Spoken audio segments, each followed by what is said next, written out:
تو آئیے آج نئی action comedy film Heads of State پر ایک نظر ڈالتے ہیں۔ جی، اس میں جان سینا امریکی صدر بنے ہیں اور ادریس ایلبا برطانوی وزیر اعظم۔ ہاں، یہ کاسٹنگ تو کافی دلچسپ ہے۔ بالکل، اور مرکزی خیال بھی کافی الگ ہے۔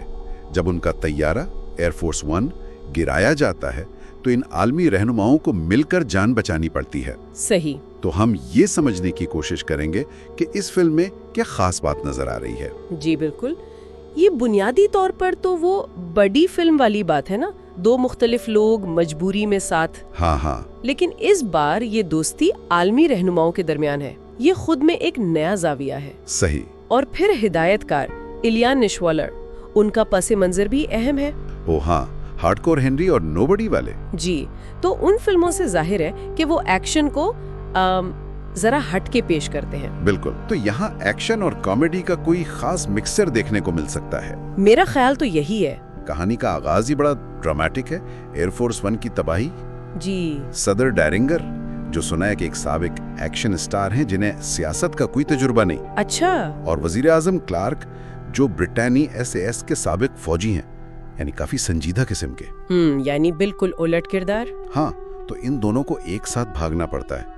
ان کی کیمسٹری میں ایک طرح کی کیا کہتے ہیں باہمی ناپسندگی سے ٹیم ورک تک کا سفر نظر آتا ہے۔ یہ کچھ گرمپی اولڈ مین جیسا لگ رہا ہے۔ ہاں، ایک طرح سے، لیکن ایکشن ہیروز کے ساتھ۔ سینا کی وہ مخصوص پرجوش توانائی، جی، بمقابلہ ایلبا کا وہ ٹھنڈا طنزیہ انداز۔ یہی تو میرا خیال ہے کہانی کی جان ہے، یہ تضاد۔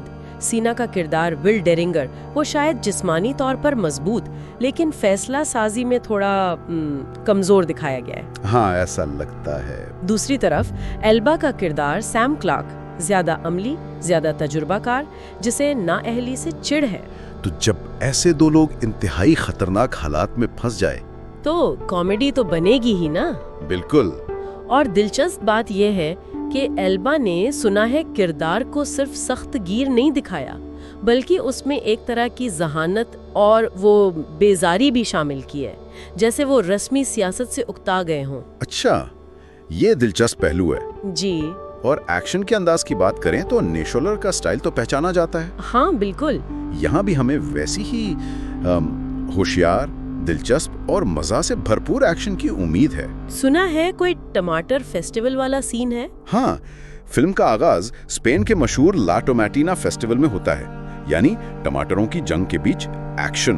واہ! یا پھر ایک گاڑیوں کے تعاقب کے سین میں راہباؤں کا صلیب بنانا، یہ شاید پرانی بانڈ فلموں کی یاد دلاتا ہے۔ اچھا، تھوڑا پرانا ٹچ بھی۔ ہاں، ایک طرح کی لونی ٹونز والی حقیقت سے پرے نیم فوجی کاروائی کا احساس ہوتا ہے۔ جی، یہ انداز ہمیں کچھ دوسری فلموں جیسے سینٹرل انٹیلیجنس یا خود نیشلر کی نوبڈی کی یاد دلا سکتا ہے۔ اور شاید گائے ریچی یا ایڈگر رائٹ۔ ہاں، ان کا بھی اثر ہو سکتا ہے۔ یہ ایک طرح کی بھرپور تفریح پیش کرنے کی کوشش لگتی ہے، یعنی دماغ زیادہ نہیں لگانا، بس انجوائے کرنا ہے۔ بالکل، جہاں غیر معمولی بڑھا چڑھا کر دکھائے گئے ایکشن اور تیز رفتار مزہ کا استعمال ہوتا ہے۔ یہ انداز اکثر کہانی کی ممکنہ کمزوریوں پر پردہ ڈال دیتا ہے۔ ٹھیک۔ البتہ یہ دیکھنا ہوگا کہ فلم شدید تشدد اور کرداروں کی ہلکی پھلکی نوک جھونک کے درمیان توازن کیسے رکھتی ہے۔ یہ ٹرانزیشن بعض اوقات مشکل ہو سکتی ہے۔ یہ بات تو ہے۔ اچھا، معاون کرداروں میں پریانکا چوپڑا جوناس بھی شامل ہیں۔ جی، ان کا کیا کردار ہے؟ وہ نوئل بیسیٹ نامی انٹیلیجنس ایجنٹ بنی ہیں۔ وہ ایلبا کے کردار کی سابقہ محبوبہ بھی ہیں۔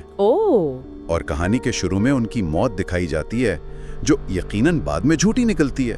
اچھا، یعنی ٹویسٹ بھی ہے۔ ہاں، اور ویلن کا کردار پیڈی کانسیڈائن ادا کر رہے ہیں۔ جی، ایک روسی سپر کرمنل جو نیٹو کو غیر مستحکم کرنا چاہتا ہے، مگر اس کا ایک ذاتی بدلہ بھی ہے۔ ذاتی بدلہ؟ ہاں، اپنے بیٹے کی موت کا بدلہ۔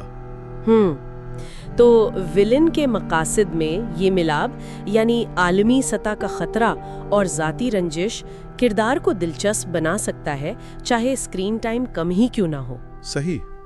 یہ بھی سننے میں آیا ہے کہ فلم کچھ حساس سیاسی معاملات کو چھوتی ہے، جیسے کسی بڑے مقصد کے لیے عام شہریوں کا نقصان، لیکن فوراً ہی واپس اپنے ایکشن اور مذاق کے ٹریک پر آ جاتی ہے۔ یعنی زیادہ گہرائی میں نہیں جاتے؟ شاید نہیں۔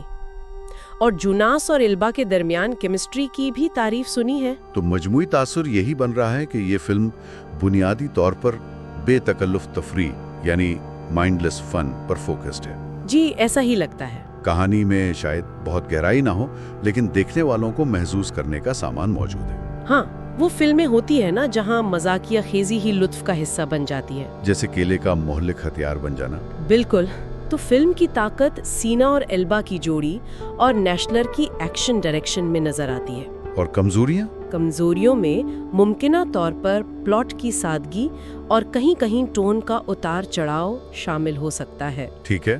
لگتا ہے کہ فلم کا مقصد خالص تفریح فراہم کرنا ہے اور اپنے مخصوص انداز کی وجہ سے یہ اس میں کامیاب ہو سکتی ہے۔ تو خلاصہ یہ ہوا کہ فلم میں رہنماؤں کی ایک غیر متوقع جوڑی، جی، تیز رفتار اور اسٹائل سے بھرپور ایکشن، ہاں، اور دنیا بھر میں پھیلی ایک کہانی شامل ہے۔ بالکل۔ اور یہیں سے ایک دلچسپ سوال اٹھتا ہے، میرا خیال ہے، وہ کیا؟ کہ آج کل جب مشہور شخصیات سیاست میں آ رہی ہیں، دنیا میں ایک غیر یقینی سی صورتحال ہے اور ایسی مزاحیہ ایکشن کہانیاں مقبول ہو رہی ہیں، تو کیا یہ صرف حقیقت سے فرار کی خواہش ہے؟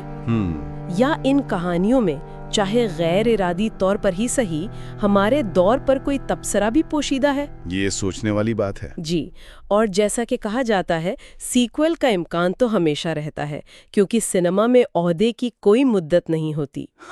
یہ بات تو ٹھیک ہے۔